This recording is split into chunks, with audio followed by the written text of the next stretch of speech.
Hello everyone. आज की video में हम बात करेंगे ऐसी कुछ कॉमन दवाइयों के बारे में जो कि बच्चों में ज़्यादातर यूज की जाती हैं। तो चलिए वीडियो को स्टार्ट करते हैं और देख लेते हैं ऐसी कुछ दवाइयों के बारे में।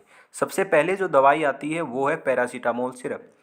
तो पैरासीटामोल सिरप का यूज पेन और फीवर में किया जाएगा। अगर किसी बच्चे को पेन है, दर्द है कहीं भी बॉडी में, वहाँ पे इसका यूज किया जाएगा। अगर बच्चे को बुखार आ गया है तो बुखार को उतारने के लिए भी पैरासीटामोल सिरप का यूज किया जाएगा। अगर इसकी डोज की मैं बात करूँ तो डोज होगी 15 mg/kg। यानी कि अगर बच्चे का वजन 1 kg है तो उसको हम 15 mg पैरासीटामोल देंगे। अगर बच्चे का वजन 2 kg है तो उसको हम 30 मिलीग्राम जो पैरासीटामोल है वो देंगे। ठीक है, तो बच्चे का हमको सबसे पहले वजन देखना है, उसी के अकॉर्डिंग हमको पैरासीटामोल जो सिरप है वो देना है। अब क्या होता है, कई लोगों को यहाँ पे डोज कैलकुलेट करने में दिक्कत आती है, बहुत ज़्यादा दिक्कत आती है। इसलिए मैं एक एग्जाम्पल के ज़रिए आपको समझाता हूँ कि ये जो डोज है ये कैसे कैलकुलेट करनी है। बड़े ध्यान से आपको देखना है, ठीक है, बिल्कुल ध्यान से देखना है। मैं एक ही स्लाइड में आपको बता रहा हूँ, मेरे पास कॉपी पेन नहीं है, वहाँ पे मैं आपको अच्छे क्लियर से समझा सकता हूँ। अभी फ़िलहाल मैं ये यहाँ स्लाइड पे समझाऊँगा, तो आपको बड़े ध्यान से देखना है। देखिए, अगर किसी बच्चे का वज़न 10 kg है जिसको बुखार आया है, ठीक है, उसको हमें अब पैरासीटामोल की डोज कैलकुलेट करके उसको देनी है। कैसे देंगे? देखिए, बच्चे का वज़न है 10 kg और हमको पता है कि पर केजी 15 mg हम दे सकते हैं। तो 10 kg अगर वज़न है तो उसको कितना देंगे? तो उसको देंगे 15 × 10, यानी कि उस बच्चे को 150 mg पैरासीटामोल की ज़रूरत है उसके वेट के अकॉर्डिंग। अब उसको 150 mg पैरासीटामोल देंगे। अब ये जो 150 mg है ये याद रखना आप, यहाँ पे मैं लिख देता हूँ 150 mg है, ठीक है, ये याद रखना 150 mg पैरासीटामोल उस बच्चे को देंगे। अब ध्यान से देखिए, कैलपोल 250 पी 250, जो ये 250 लिखा हुआ है इसका मतलब क्या है? इसका मतलब ये है कि इस बोतल में हर 5 ml सिरप में 250 mg पैरासीटामोल है। ये जो बात है जो अभी मैंने बोली, each 5 ml contains 250 mg paracetamol, ये बात बोतल पर भी लिखी हुई होती है। आप नोटिस करना अगर आपने कभी भी नोटिस नहीं की है तो, ठीक है। इसका मतलब ये हुआ, अगर हम 5 ml सिरप किसी को देंगे तो उसके शरीर के अंदर 250 mg पैरासीटामोल गई है, लेकिन हमको 150 mg की रिक्वायरमेंट है। जो बच्चा था जिसका वेट 10 kg था, जिसको बुखार आया था, उसको हमें 150 mg पैरासीटामोल देनी है। लेकिन प्रॉब्लम हो गई यहाँ पे, क्या प्रॉब्लम हो गई? 5 ml में 250 mg पैरासीटामोल है, लेकिन देनी हमको कितनी है? 150। अब इसको कैसे कैलकुलेट करेंगे? ध्यान से समझिएगा। 1 ml के अंदर अगर 5 ml में 250 है तो 1 ml में कितना होगा? 250/5। तो इसको अगर कैलकुलेट करेंगे तो कितना आएगा? 50 mg। बिल्कुल ध्यान से देखना है, बिल्कुल ध्यान से। 1 ml के अंदर 50 mg पैरासीटामोल है, हमको चाहिए कितना? 150 mg। तो हम 3 ml देंगे उस बच्चे को जिसका वजन 10 kg था। तो 3 ml, 1 ml अगर 50 mg है तो 3 ml के अंदर कितना होगा? 150 mg। ठीक है, तो 150 mg की हमको क्या थी? रिक्वायरमेंट थी। तो ये पूरा का पूरा कैलकुलेशन है जो अभी मैंने आपको करके दिखाई। तो जिस बच्चे का वजन 10 किलो है तो उसको हम 3 ml क्या देंगे? पैरासीटामोल सिरप देंगे। तो 3 ml के अंदर कितना है? 150 mg पैरासीटामोल जाएगा उस बच्चे के अंदर। उसका जो बुखार है वो उतर जाएगा, क्योंकि हमने जो डोज है वो प्रॉपर दे दी है। अगर ज़्यादा डोज अगर आप दोगे तो वहाँ पे आपको साइड इफ़ेक्ट देखने को मिलेंगे। इसलिए आपको क्या करना है? डोज बड़े ध्यान से कैलकुलेट करनी है। अभी आप, अगर आपको समझ नहीं आया है तो वीडियो को रिवाइंड कीजिए और दोबारा से देखिए, ठीक है, मैंने आपको क्लियरली समझा दिया है। ओके, तो ये पूरी कहानी थी पैरासीटामोल की कैलकुलेशन की। तो आपको डोज याद होनी चाहिए कि किस दवाई की कितनी डोज होगी। तो एक छोटा सा एग्जांपल मैंने यहाँ पे पैरासीटामोल का लिया है, ठीक है, इसी के अकॉर्डिंग आपको हर दवाई की डोज याद रखनी है। ओके, आगे हम बात करते हैं सिट्रजिन की। देखिए, यहाँ पे एक और बात मैं आपको बताना भूल गया, वो क्या है? यहाँ पे तो क्या है? 250 mg है हर 5 ml में, लेकिन एक पायरीजेसिक नाम से सिरप आता है, उसके अंदर क्या है? या फिर पी 125 के नाम से भी आता है। उस पैरासीटामोल सिरप में हर 5 ml में 125 mg होता है। तो यहाँ पे जो कैलकुलेशन है वो बिल्कुल अलग आ जाएगी।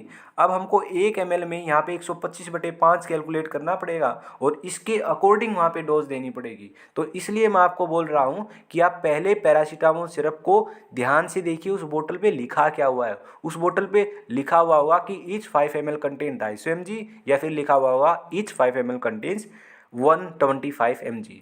तो दोनों में से आप ध्यान से देखिए और उसके अकॉर्डिंग डोज कैलकुलेट कीजिए, ये बात भी आपको ध्यान रखनी है। ओके, नेक्स्ट हमारी है सिट्राजिन। तो सिट्राजिन ड्रॉप या फिर सिट्राजिन सिरप ये कब देना है? अगर किसी बच्चे को एलर्जी है, उसकी बॉडी पे लाल लाल रेडनेस हो गई है, तो वहाँ पे सिट्राजिन दे सकते हैं।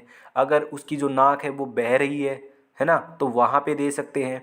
या फिर वाटरी आइज़ है, आँख लाल हो गई हैं या फिर आँखों से पानी आ रहा है, तो वहाँ पे सिट्राजिन ड्रॉप का या सिरप का यूज किया जाता है। अगर इसकी डोज़ की मैं बात करूँ तो डोज़ होगी 0.25 mg पर kg। तो ये हमारी डोज़ है, इस डोज़ के अकॉर्डिंग हमको कैलकुलेट करना होगा। ठीक है, एग्जाम्पल मैंने आपको पहले बता दिया पैरासीटामोल का, तो बार बार मैं नहीं बताने वाला। ओके, तो अगर इसकी ब्रांड की बात देख ले तो जेरटेक नाम से ये बहुत ही ज़्यादा फेमस है सिट्राजिन सिरप, और सिप्ला कंपनी की एलरिड है, ये भी बहुत ज़्यादा फेमस है।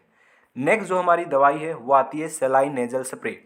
तो सेलाइन नेजल स्प्रे का यूज किया जाता है नेजल कंजेशन में। अगर किसी बच्चे का नाक बंद है जुखाम के कारण, तो वहाँ पे नाक को खोलने के लिए इस सेलाइन नेजल स्प्रे का यूज किया जाता है। ठीक है, जैसे 2 ड्रॉप दिन में 2 बार नाक में डालनी होगी। ठीक है, जिससे कि बच्चे का नाक जो है वो खुल जाएगा। ठीक है, वो सांस अच्छे तरीके से फिर ले सकेगा। तो वहाँ पे सेलाइन नेजल स्प्रे का यूज किया जाता है। अलग अलग नाम से आता है, जैसे यहाँ पे नेजो क्लियर के नाम से आता है, सोनिक नाम से भी आता है, सेलोनी नाम से भी आता है। तो कोई भी लीजिए, सभी का काम सेम ही है, नाक को खोलना। ठीक है, नेक्स्ट हमारी जो मेडिसिन है वो है पेट दर्द के लिए। ठीक है, अगर बच्चे के को पेट दर्द है तो वहाँ पे हमको कौन सी दवाई देनी है? तो वहाँ पे कोलीमैक्स का यूज किया जाता है। ठीक है, यहाँ पे जैसे कोलीमैक्स, ये ब्रांड नेम मैं बता रहा हूँ, जैसे कोलीमैक्स है, या फिर और मैं आपको बताऊँ कोलिजा डी है, मेफ्टाल स्पास है। इन तीनों में से कोई भी एक दवाई का यूज आप कर सकते हो, क्योंकि तीनों में जो साल्ट है वो बिल्कुल सेम है। क्या साल्ट है वो देखिएगा, साल्ट है डाइसाइक्लोमाइन एंड सिमिथीकोन। तो दोनों ही जो साल्ट है ये पेट दर्द में यूज किए जाएंगे। जो डाइसाइक्लोमाइन है ये तो पेट दर्द में होगा यूज, और जो ये सिमिथीकोन है ये भी पेट दर्द में होगा। अब दोनों में डिफरेंस देखिएगा बड़े ध्यान से। जो ये डाइसाइक्लोमाइन है ये एंटी स्पाज्मोडिक ड्रग है, यानी कि अगर बच्चे के पेट में ऐठन की वजह से पेट दर्द है तो डाइसाइक्लोमाइन ठीक कर देगा।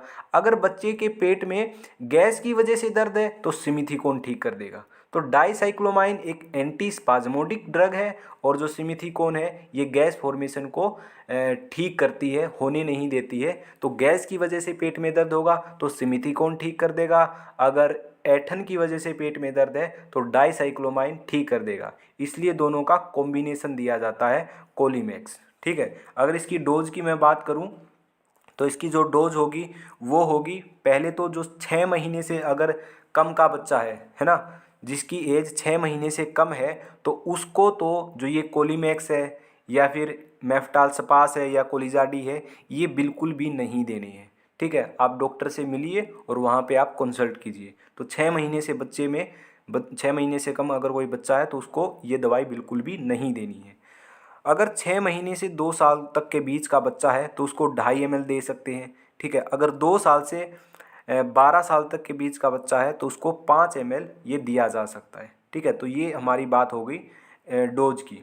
अब देखिए, जो ये साल्ट होता है ना डाइसाइक्लोमाइन और सिमिथीकोन, इन दोनों साल्ट में से जो ये डाइसाइक्लोमाइन है इसकी वजह से कुछ साइड इफ़ेक्ट होने लगते हैं, जैसे कि ड्राउजीनेस होने लगती है, ड्राई माउथ होने लगता है, नर्वसनेस होने लगती है, ब्रेथलेसनेस होने लगती है। तो डाइसाइक्लोमाइन की वजह से बच्चे में क्या देखे गए हैं, बहुत ज़्यादा साइड इफ़ेक्ट देखे गए हैं। मोस्टली जो साइड इफ़ेक्ट है ना, जो 6 महीने से कम का बच्चा है ना उसमें देखे गए हैं। ठीक है, 6 महीने से ऊपर का जो बच्चा है उसमें तो कम साइड इफ़ेक्ट देखे गए हैं, लेकिन जो 6 महीने से कम का है उसके अंदर बहुत ज़्यादा ही साइड इफ़ेक्ट देखने को मिले हैं डाइसाइक्लोमाइन की वजह से। इसलिए कोलीमैक्स या फिर मियमेफ्टाल्सपास कोलिजाडी, इन तीनों में से कोई भी जो दवाई है वो 6 महीने से कम के बच्चे में नहीं दी जाएगी। तो वहाँ पे हमको कोलिजा ड्रॉप का यूज करना पड़ेगा, जहाँ पे केवल सिमिथीकोन है, जहाँ पे डाइसाइक्लोमाइन नहीं है, क्योंकि डाइसाइक्लोमाइन का जो साइड इफ़ेक्ट है वो बहुत ही ज़्यादा होता है। इसीलिए 6 महीने से कम के बच्चे में जो ये ड्रॉप्स हैं कोलिजा डी, मेफ्टाल्सपास, कोलीमैक्स, ये अवॉइड की जाती है। यानी कि अगर कहने का मतलब ये है डाइसाइक्लोमाइन जो साल्ट जिसमें होगा वो अवॉइड की जाएगी। तो यहाँ पे केवल जो सिमिथीकोन ओनली यही साल्ट है, वहाँ पे पेट दर्द में कोलिजा ड्रॉप है वो यूज की जाती है। ठीक है। नेक्स्ट जो हमारी दवाई है वो है स्पोरलैक पाउडर। अगर किसी बच्चे में दस्त लग गए हैं, दूध नहीं पच रहा है, उसकी वजह से दस्त लग गए हैं, तो वहाँ पे स्पोरलैक पाउडर का यूज किया जाता है। इसकी कंपोजिशन है लैक्टिक एसिड बेसिलस। अगर इसकी डोज की बात करूँ तो अगर 0 से 6 महीने तक का बच्चा है तो वहाँ पे इसको आधा पैकेट देना है, पानी में मिलाकर दे सकते हो। ठीक है। 6 महीने से 1 साल का बच्चा है तो 1 पैकेट यहाँ पे पानी में मिलाकर उसको देना है। तो ये इसका स्पोरलैक पाउडर के डोज की बात हो गई। आगे बात करते हैं रेसिकाड्रोटिल भी। ये दवाई भी क्या है, ये भी अगर किसी बच्चे को दस्त है तो वहाँ पे ये यूज की जाती है। सबसे जो बेस्ट दवाई होती है दस्त में बच्चों में वो होती है रेसिकाड्रोटिल। तो सबसे बेस्ट दवाई रेसिकाड्रोटिल होती है बच्चों के अंदर। अगर इसकी डोज की मैं बात करूँ तो 3 महीने से ऊपर के बच्चे को किसी को भी ये दे सकते हो। तो डोज इसकी रहेगी पर केजी के अकॉर्डिंग 1.5 mg, तो 1.5 mg पर केजी देनी है। दिन में 3 बार इसको दे सकते हैं। ठीक है। तो ये हमारी दवाई थी रेसिकाड्रोटिल। अब एक दवाई आती है दस्त की, लोप्रेमाइड। वो कभी भी 6 साल से कम के बच्चे को नहीं देनी है, वो टोटली कॉन्ट्राइंडिकेटेड है। ठीक है। इसलिए ध्यान रखना, अगर घर में लोप्रेमाइड है, अगर मान लिया आपका बच्चा 5 या 6 साल का ही है और कहीं आप उसको दस्त लगे और वो लोप्रेमाइड देने लगे हों तो वहाँ बिल्कुल भी मत देना। ठीक है। तो रेसिकाड्रोटिल आप दे सकते हो, बहुत ही बेस्ट है। ओके। नेक्स्ट जो हमारी दवाई है वो है उल्टी के लिए डोमपेरिडोन ड्रॉप या फिर सिरप। अगर बच्चे को उल्टी आ रही है, ठीक है, अगर जो खाना है वो नहीं पच पा रहा है या फिर दूध नहीं पच पा रहा है, उस वजह से बच्चा वोमिटिंग कर रहा है, तो वहाँ पे डोमपेरिडोन ड्रॉप या सिरप का यूज किया जाता है। ये जो ड्रॉप या सिरप है ये भी टोटली 6 महीने से कम के बच्चे में अवॉइड किया जाता है, ये नहीं दिया जाता है। ठीक है। अगर बच्चा 6 महीने से 4 साल तक के बीच का है तो वहाँ पे इसको दे सकते हैं 0.5 mg पर केजी के अकॉर्डिंग। ठीक है। अगर 4 साल से 11 साल तक के बीच का बच्चा है तो उसको 4 mg दे सकते हैं, दिन में मैक्सिमम 3 बार दे सकते हैं। तो इसकी डोमपेरिडोन की डोज है। डोमसेटल बेबी के नाम से बहुत ही ज़्यादा ये फेमस है। ओके। तो ये डोमेंडम है, इसके नाम से भी ये बहुत ज़्यादा फेमस है, डोमपेरिडोन सस्पेंशन। तो ये थी हमारी कुछ दवाइयाँ जो कि बच्चों में ज़्यादातर यूज होती हैं। आई होप आपको इनके बारे में कुछ इन्फॉर्मेशन मिल गई होगी, आपको कुछ समझ आया होगा और डोज कैलकुलेशन भी आपको समझ आई होगी। ठीक है। मैंने एक छोटा सा एग्जांपल लिया था पैरासीटामोल का, तो आपको पता होना चाहिए कि सिट्रजिन की कितनी डोज है पर केजी, डोमपेरिडोन की पर केजी कितनी डोज है, या फिर पैरासीटामोल की पर केजी कितनी डोज है, तभी आप डोज कैलकुलेट कर सकते हो। तो ये आपको याद रखनी है। ओके। और जो जो चीज़ें मैंने आपको बताई है कि रेसिकाड्रोटिल सबसे बेस्ट है, वो आप 3 महीने से ऊपर के बच्चे को दे सकते हो, और जो लोप्रेमाइड है वो 6 साल से कम के बच्चे में टोटली कॉन्ट्राइंडिकेटेड है। ठीक है। ये छोटी छोटी बातें आपको ध्यान रखनी है। आई होप आपको ये बिल्कुल सारा का सारा क्लियर हो गया होगा। तो कमेंट में आप ज़रूर बताइए कि वीडियो आपको कैसी लगी। तो आज की वीडियो में बस इतना ही। तो मिलते हैं नेक्स्ट वीडियो के अंदर।